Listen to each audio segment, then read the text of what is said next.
And so recording is in progress. So how is everybody? I don't want to, just kind of jump right in, but it's always nice to start out. I usually used to do this when I was teaching as well and start out.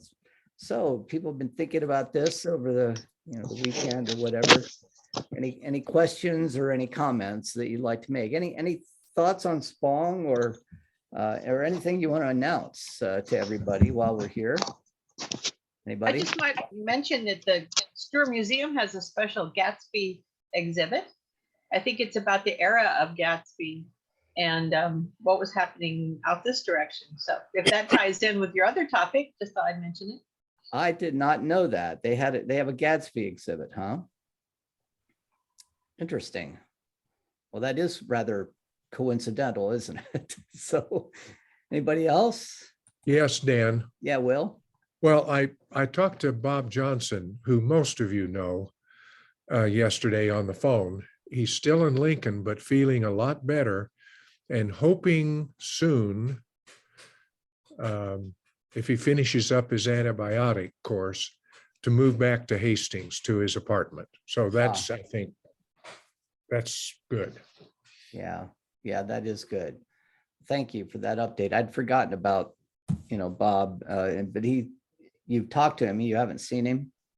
No, he's still in Lincoln at a place called Hillcrest Firethorn, Okay, which is east side of Lincoln. yeah. Well, good. Well, if there's nothing else, I'll jump right into our conversation. Oh, I've got Joyce muted. Joyce, are you trying to say something? I'm sorry, I've got you muted, unfortunately. I can ask you to unmute, but I don't know if Okay, there you are. what are we hearing about Anne Fairbanks? Oh, I don't know. Does anybody have a report on Anne? I think she's still in Lincoln at Madonna. The last I heard when I was speaking with Constance Malloy. Dan, I think she's in Blue Hill. I've heard that from several people. Yeah, no, that's right. That's right. Yeah. Blue Hill, right. She was at Madonna, which is a very good place to Right. be if you're, Right. that kind of situation. So, well, let's get started and, jump into Spong. Remember what we're doing. We're looking at Spong's thesis about the Gospel of Matthew being written as a, what you might say as not a critique, but as an annotation of the Jewish liturgy that would be observed in the synagogue throughout the various holidays of Judaism, beginning as Matthew does with Passover or shortly after Passover. And we've followed all the way through Shavuot up through Rosh Hashanah. And now we're in the season of Yom Kippur. And of course, Spong's thesis is that Matthew 13, which has as its focal point the story of Jesus exorcising a demon. And of course, Pharisees are saying, well, he's exorcising by the strength of Beelzebub. And Jesus responds by saying, a house divided against itself cannot stand. And you Pharisees, and please note, not all Pharisees, there are some who are opposing him. You Pharisees are committing a sin against the Holy Spirit, which we determined last time is not being able to recognize holiness where it is. They ask him for a sign and give us a sign that you're the Messiah. Well, as if we've just come from chapters 11 and 12, where Jesus is healing and fulfilling all of the prophecies of Isaiah, where the lame are going to walk and the blind are going to see, and they're still asking for more signs. And then here Jesus says, you've committed the sin against the Holy Spirit, which is the unforgivable sin. If you are so far gone into your own self-absorption that you can't recognize goodness for what it is, and your own paradigm or your own biases or your own prejudices are determining the way you see the world, you've closed yourself off to God. And that is a sin of the Holy Spirit, which is completely contrary to what Yom Kippur is all about.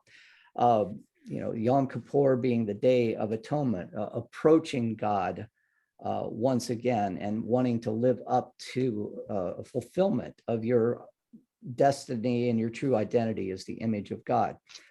I found there's an author, I'd forgotten about this, but I'm glad that I found it, because and I know I'd heard this lecture before, but his name's James Allison, a Roman Catholic priest and theologian, but he's making a argument very similar to Spong, but he elaborates on the ritual of Yom Kippur, which I think will be helpful for us. And so if you don't mind me doing a little bit of reading,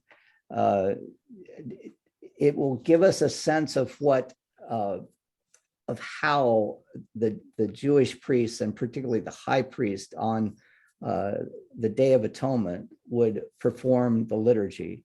And you might remember that, as we saw in Leviticus 16, a sacrifice would be made, a bull would be sacrificed, which would cleanse the priest of his sins so that he could come before God in the Holy of Holies of the temple. And then there would be 2 goats. One of those, well, actually in Leviticus it's goats. In later practice, it became a lamb or a sheep and a goat. The sheep would be sacrificed, and the blood of that sheep would be sprinkled in the Holy of Holies. And then when the priest came out of the Holy of Holies, he placed the sins of the people on the so-called scapegoat, the goat who would be set off into the desert. And this will be elaborated a little bit more when I read Allison here. But some of his insights, I think, complement what Spong has been talking to us about. So before I start reading here, are there any questions or comments that I can elaborate here? If not, we're picking up with the high priest. Now he's sacrificed the bull. And imagine we are in the temple precincts, if you want to remember what that looks like. Here's the temple precinct, court of the Gentiles, the court of the Jews, Jewish men and women. Then the place where sacrifices could be done would be through this little gate here. And then inside here, this tall structure is the Holy of Holies, where at one time the Ark of the Covenant sat, that was supposed to be the throne of God. So on the day of Yom Kippur, this would be the place where the high priest would enter.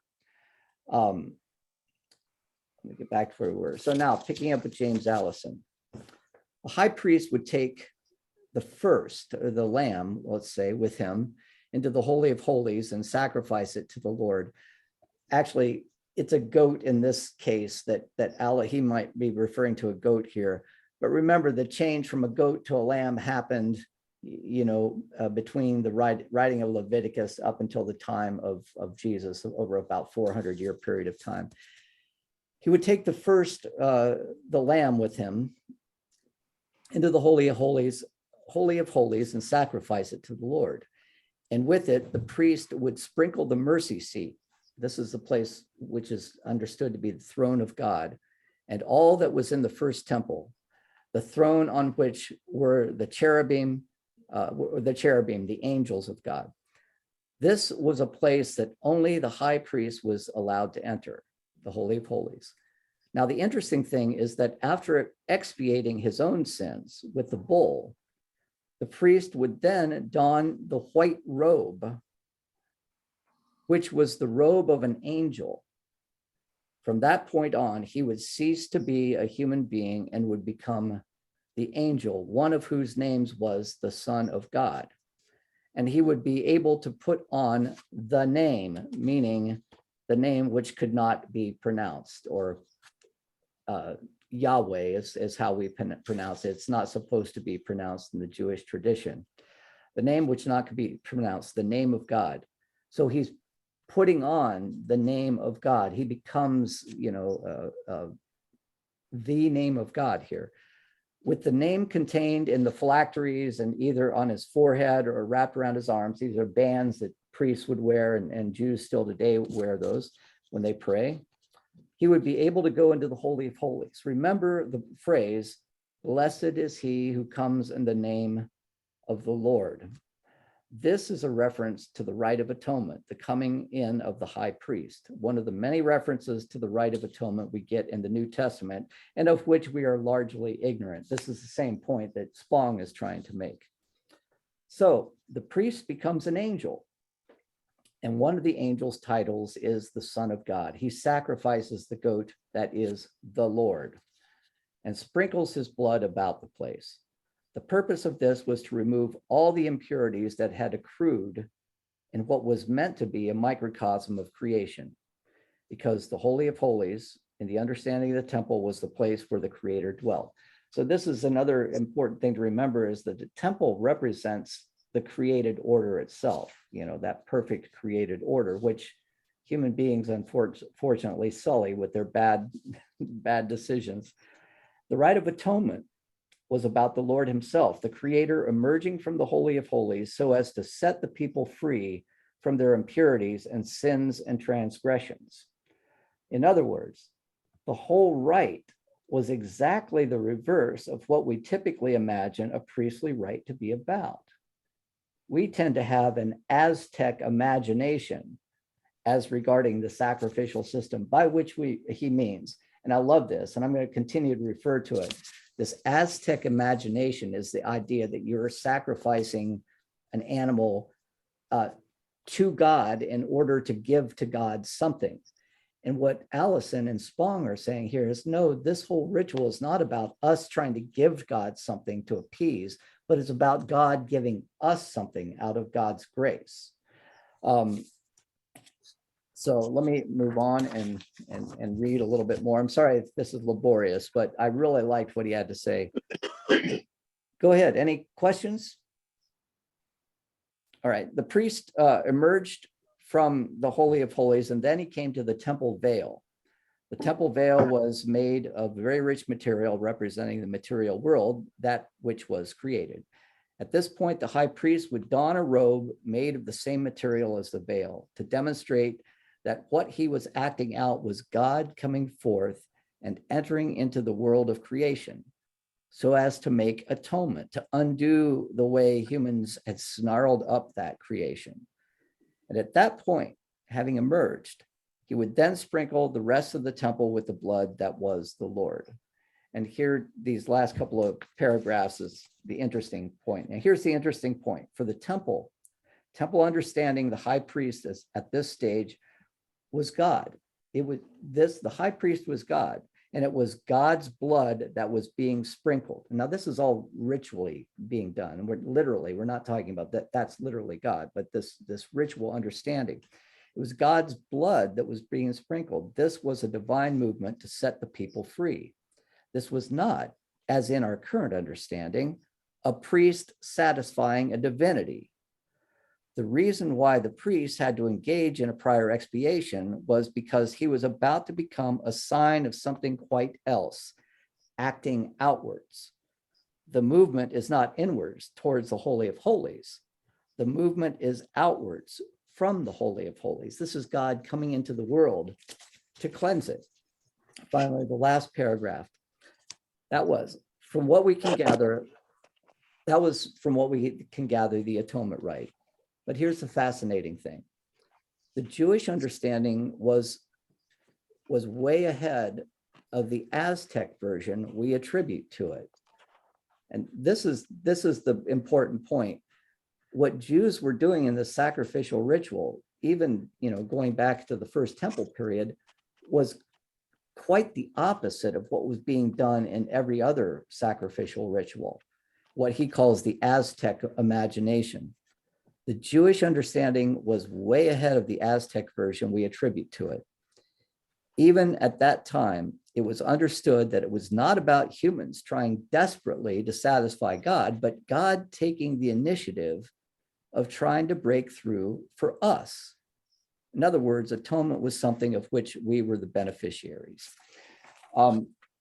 So instead of thinking about a sacrifice being offered up to a God to appease that God's wrath or sense of justice or whatever, this is a ritual that annually affirms the idea that God and God's creation comes to human beings, and that God takes the initiative in wanting to aid and to help human beings rise to that for which they were created.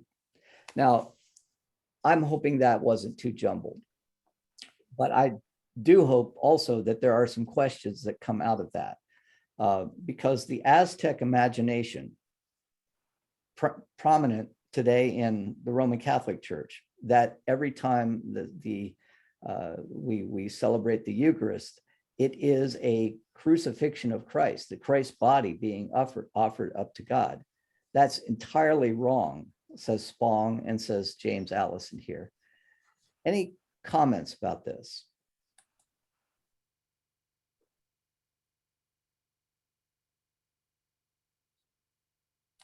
I guess I'm hearing you say that the Jewish background saw this as, well, entirely different than what Yes. I guess many of us see it meaning today. Yeah, and we'll talk about how that has developed over the last 2,000 years. But try to imagine that simple phrase, Aztec imagination. If you know the Aztecs, they would sacrifice human beings on the altar to their god, to offer, a blood sacrifice to appease that god. That's not what's going on here, according to Spong, according to Allison, and according to the people that's, or specifically the theologian that Spong was reading. What has happened is that we have taken on the Aztec imagination in our Christian theology because we've lost sight of what the Jewish ritual was all about. And we'll see that when we think about atonement theology altogether.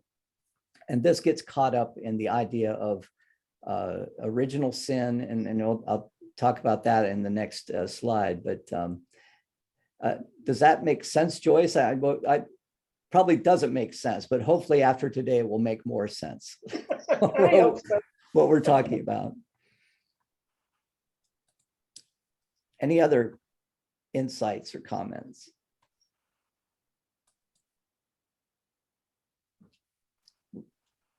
Let me move on then. Spong, and now we're in chapter 19 of Spong. And I think what Allison wrote, James Allison, is very in line with what John Shelby Spong wants to argue here. Spong emphasizes that Christianity has worked from a premise of alienation between God and the world. That alienation comes from this idea of original sin.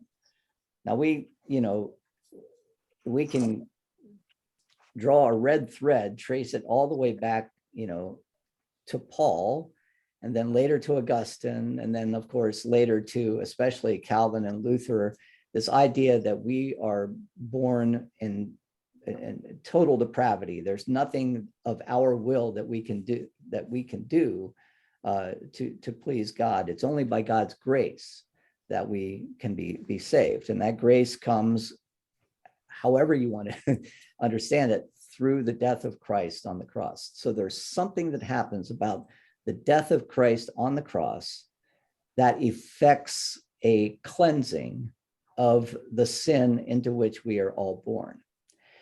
And Spong really wants to drive this point home because it's going to be this point, he says, that is going to be the death of Christianity.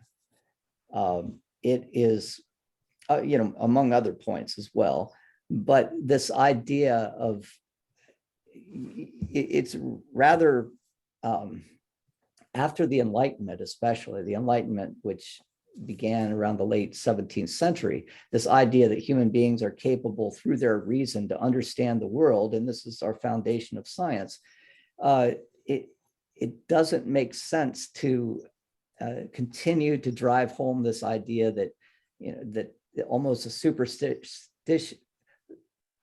superstition that a ritual is going to cleanse us of the sin into which we're all born. That, it comes from a different time period, the Middle Ages at the earliest, or the latest, I should say.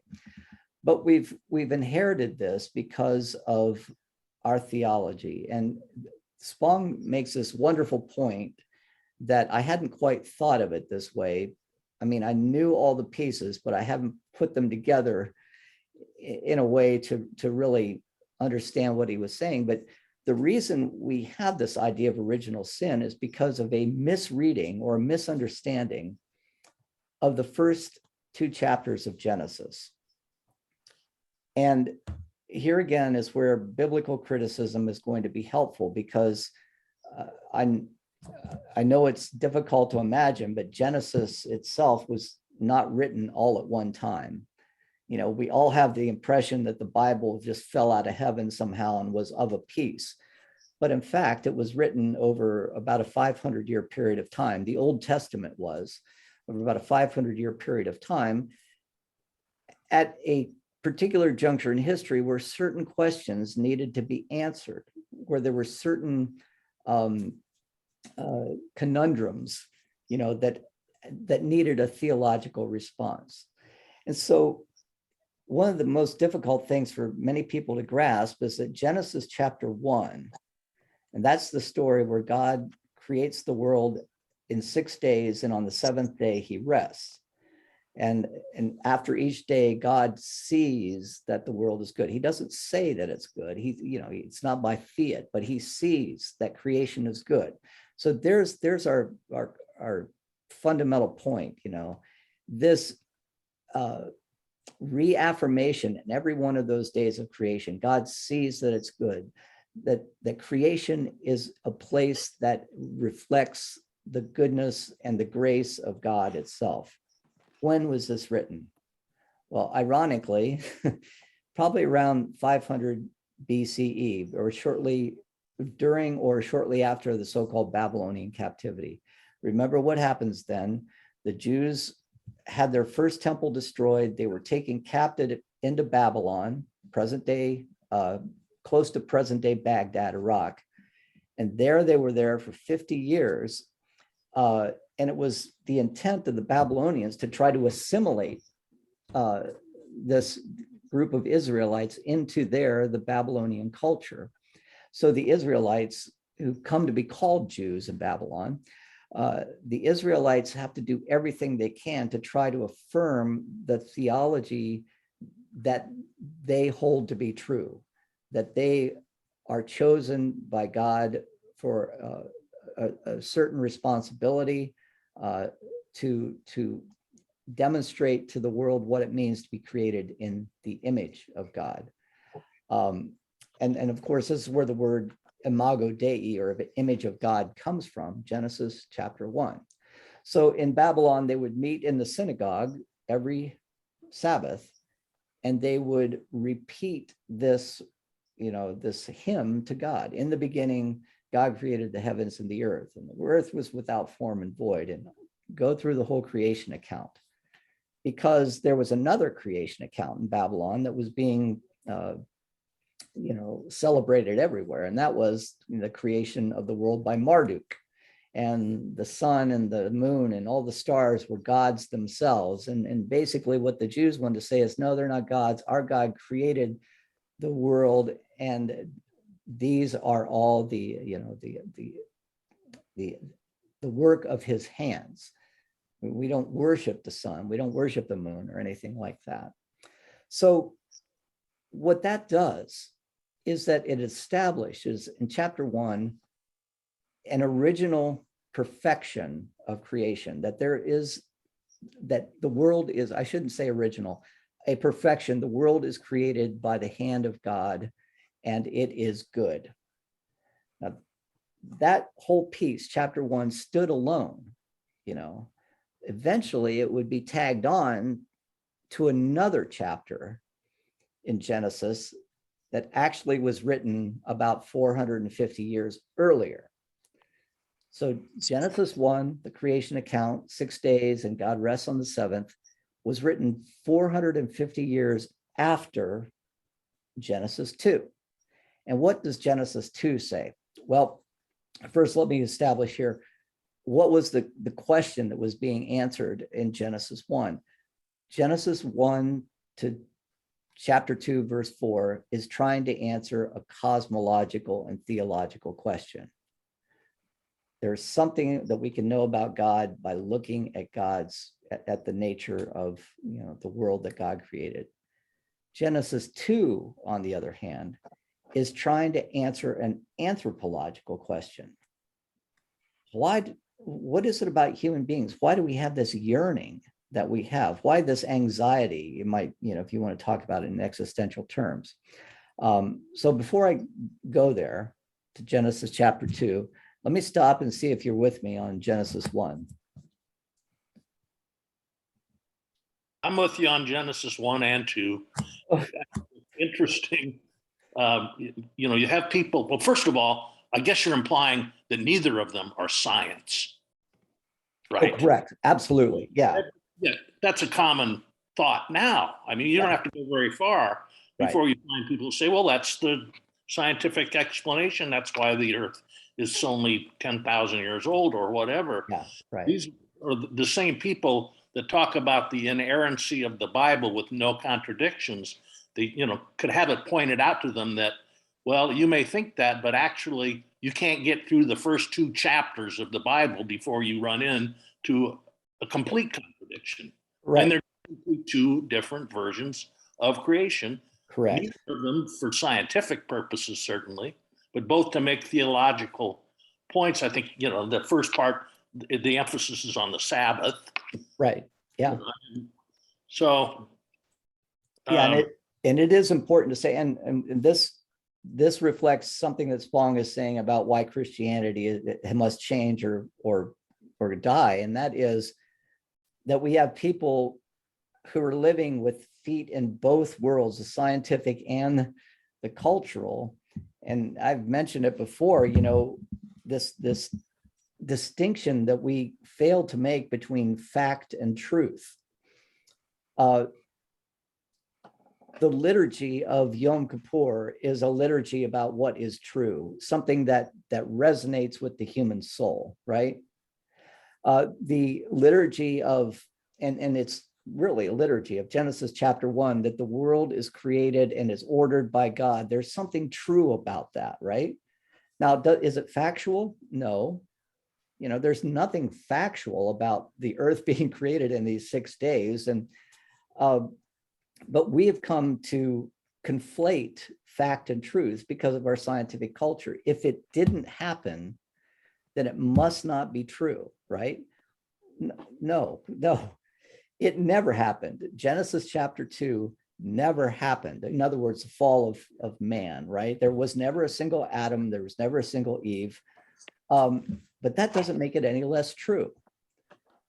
It's not factual, but it's true. Now, this gets me thrown out of every time of classrooms, of talks, lectures that I give. And I've mentioned it here before, but this is the distinction that we're not able to make in this culture because we've lost ritual. We've lost the importance of liturgy. We've lost the importance that was, so central to the Jewish faith, acting these things out, so that you can, get a sense of it right here, right in your heart, right, literally in your soul. So, any other comments about that? But you're right. Genesis 2 is in many ways in conflict with Genesis chapter 1. And this was a tradition that was written during a time of peace, during the reign of King Solomon, relative peace, you might say. The Israelites were, the kingdom was united still. The Israelites had, no fear of the Egyptians or the Assyrians. They were at the height of their power, you know. So when you're at the height of your power, you have the luxury of being able to ask, you know, some of these philosophical questions, as Solomon was known to do, right?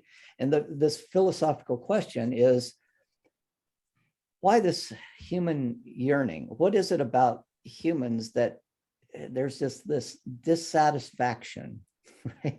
There's things could always be better, or, you know, we're always yearning for something different.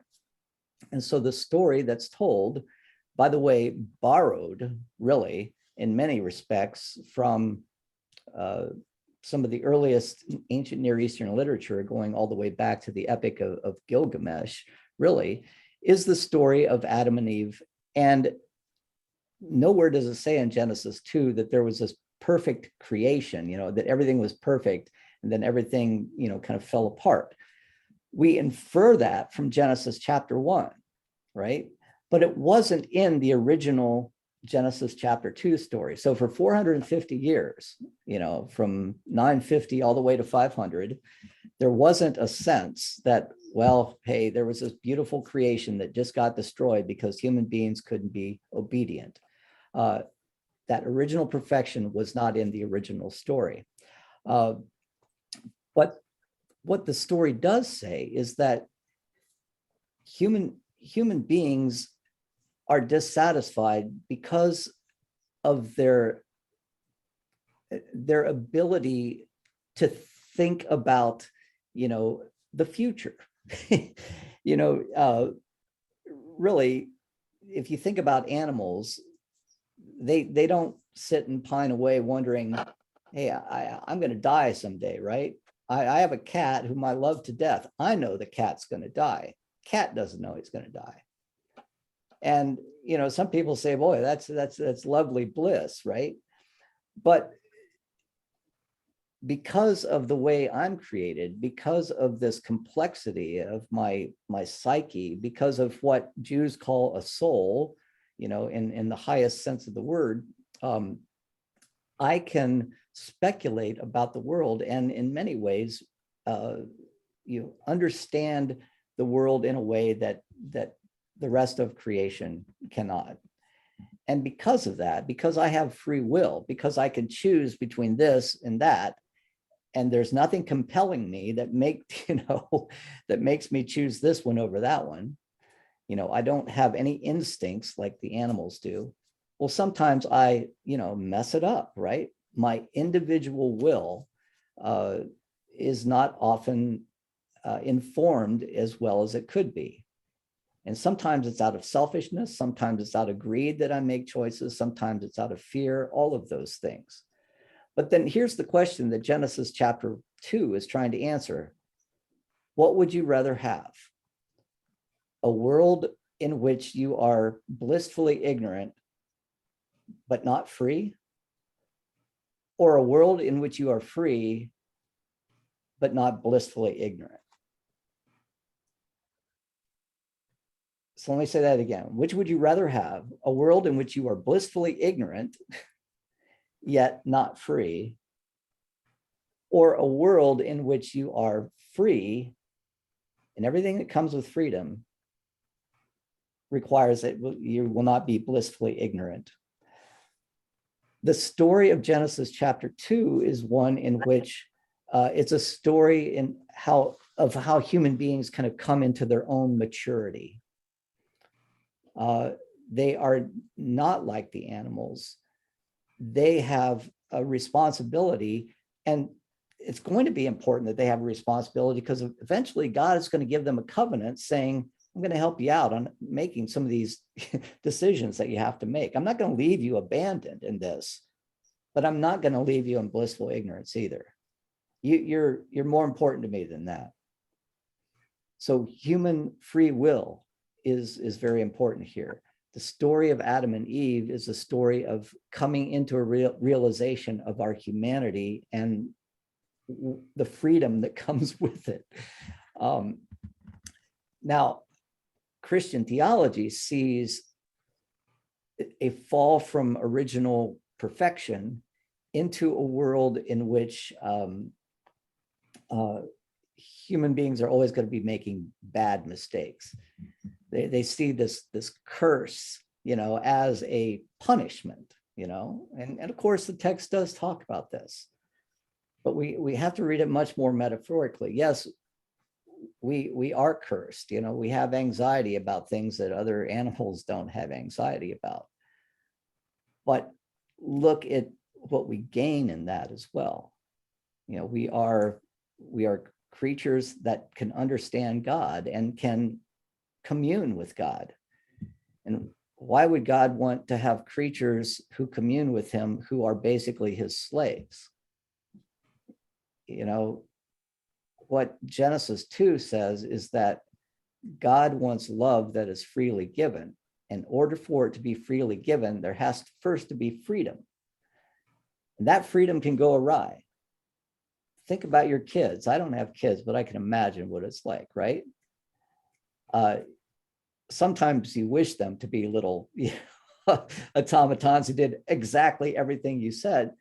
But I think all of you would say, no, I want them to become who they are. I want them to be the best they can be. I want them to explore the world and to understand what a wonderful and great life that we're living here.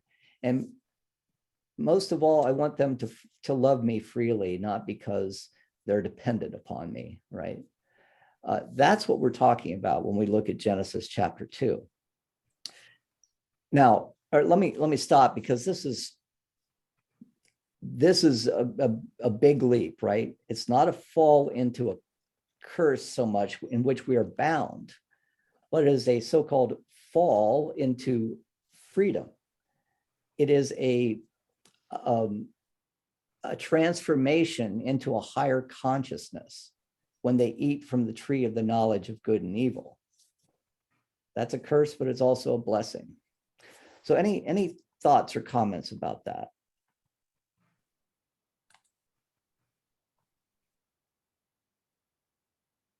Well, Galen, I see you've turned off your mute. Do you want to say something?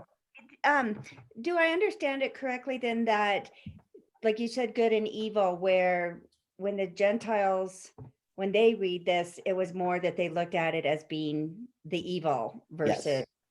and then, but the Jewish really translated it quite differently than how we did. Is that correct? That's correct. Okay.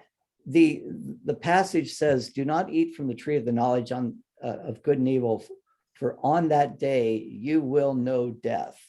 Okay, now it gets translated into English as on that day you will die, but it's the knowledge of death that comes with consciousness, with this higher consciousness. Like I was saying, my cat doesn't know he's going to die. I do. I mourn that eventual death every day when I look at him thinking, oh man, what am I going to do without this cat, right? That's both a curse, but also this ability to think abstractly about possibilities, about how to use freedom, is a blessing. The greater the blessing, the greater the curse. And that's what makes us human beings. We choose between good and evil. And so in other words, it's not too much to say that in the Jewish understanding, the fall into consciousness was meant to happen. The serpent is not a bad guy. The serpent's a good guy. So why in Christianity do we look at that we took on the negative of the whole scripture versus how the Jewish took it? Well, and that's kind of the next step here, because this theologian by the name of Augustine took these two strands of scripture, Genesis chapter 1 and Genesis chapter 2. And of course, by the time that he was writing, there were 4 strands of literature in the Pentateuch, or well, let's just say 4 strands of literature in Genesis that eventually get edited together. So by the time that Augustine is reading it, maybe 600, 700 years later, he's reading it as a single narrative, a story. So he's reading, Genesis chapter 1, here was this perfect garden. Because of man's or human use of free will. That original perfection was lost and cursed, and therefore we all live in original sin. Now, Augustine had some of his own problems he was working with before he was converted and became a saint, so to speak. He spent a lot of his time drinking, carousing, having as much sex as he possibly could. And eventually he got converted from that. But in that conversion, he came to have a very, very strong, what's the right word?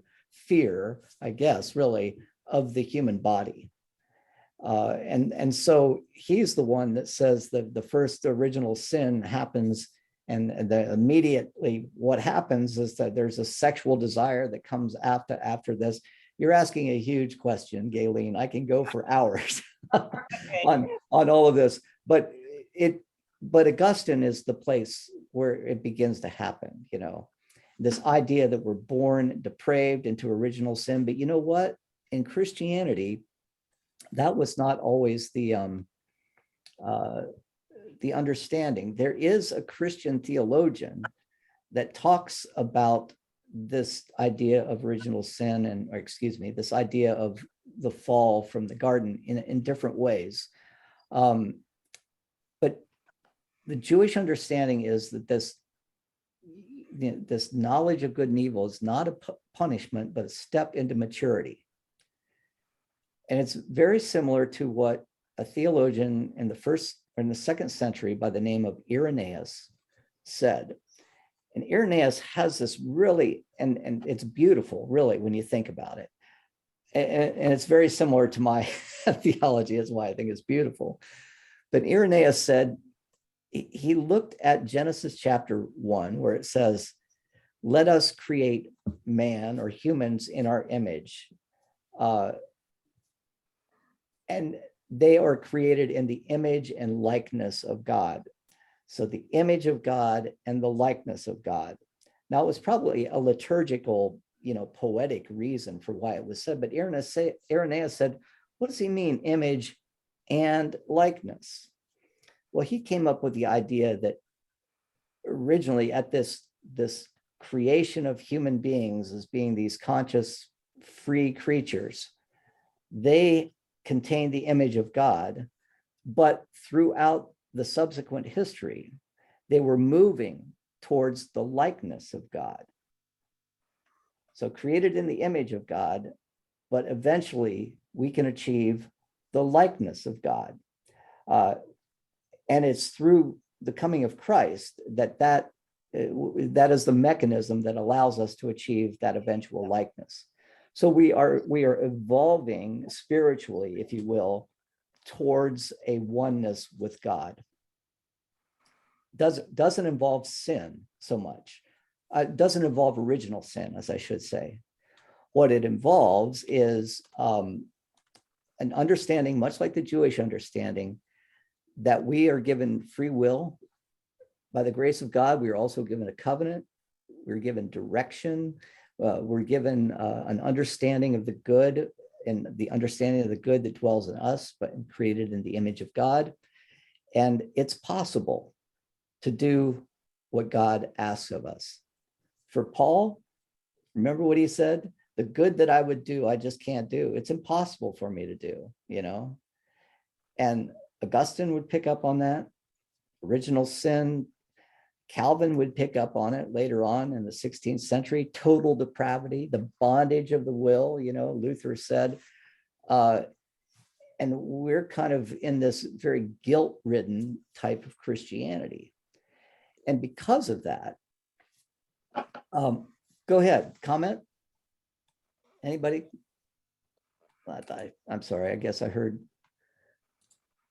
So, we live with this guilt that we can't get out of, and therefore we have to have a God or somebody other than ourselves to help us get out of it. Now, this is interesting. I was thinking about this last night because you might know about, some of the Greek plays, let's say Oedipus, for example, Oedipus Rex, or some of the, Aristophanes plays. But But the resolution of a conundrum, the resolution of an irresolvable problem always happens how? Deus ex machina, right? A God swoops in and saves the day, right? A divinity has to help out these poor sapped human beings.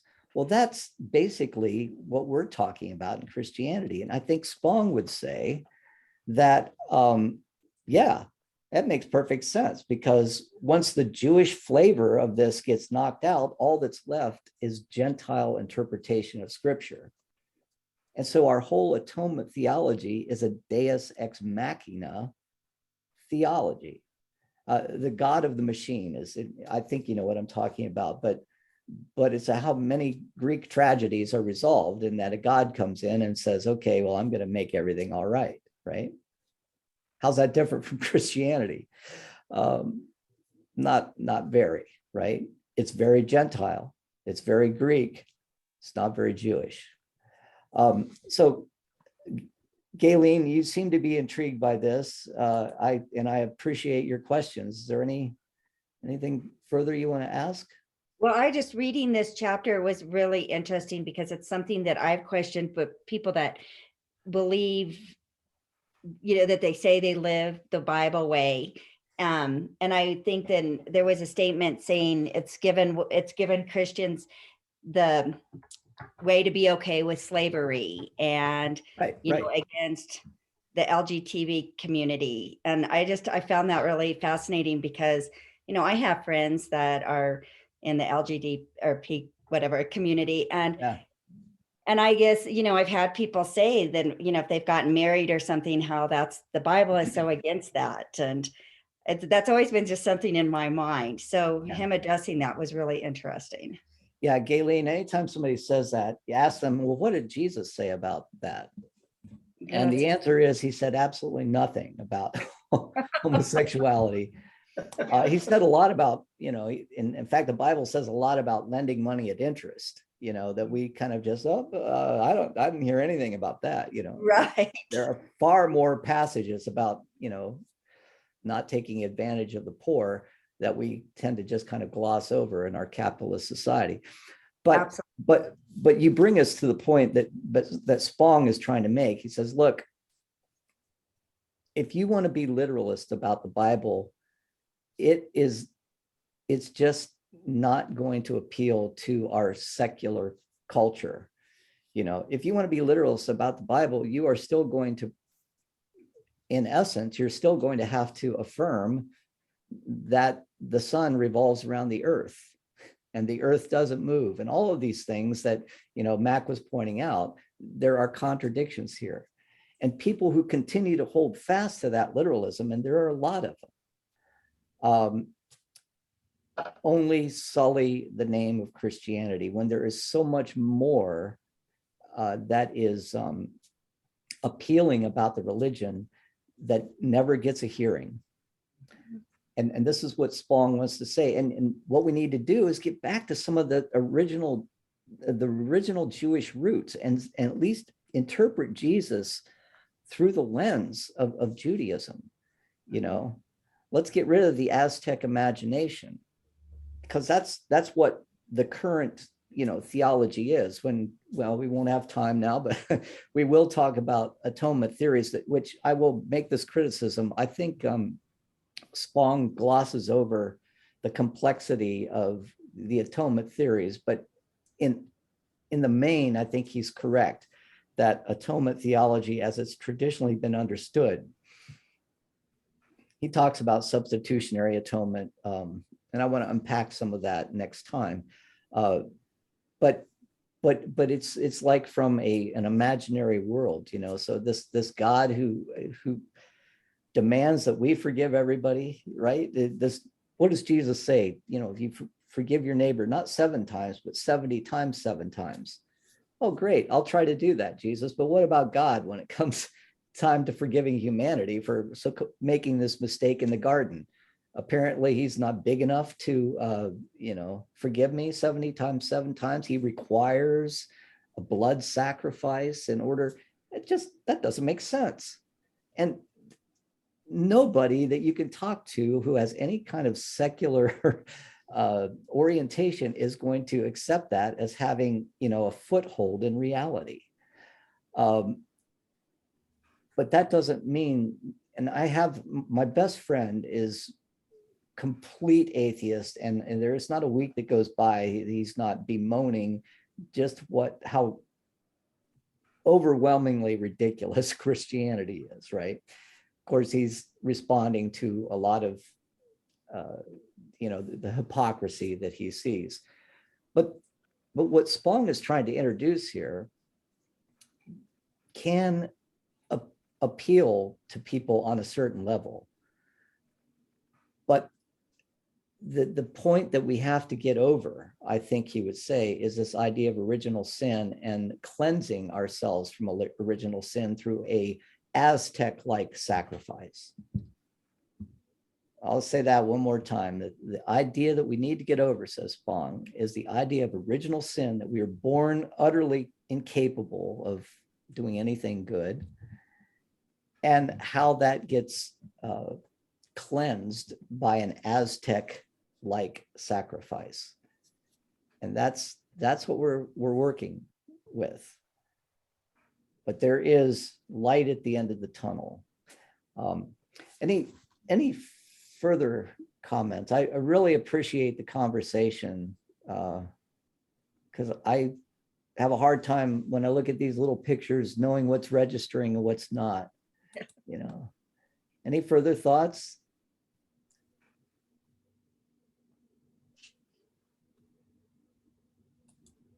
Mac, Chuck, Joyce, are you still with us, Joyce? I still am. I'm still thinking. My thoughts are going a lot of different ways. And it's hard to bring them all together. Well, I hope one of the things I want to be aware of is this. I mean, if this is really challenging people in a way, or anybody in a way that's like, no, I can't, I don't want to undermine people's faith to such an extent that they, feel anxious about it or anything.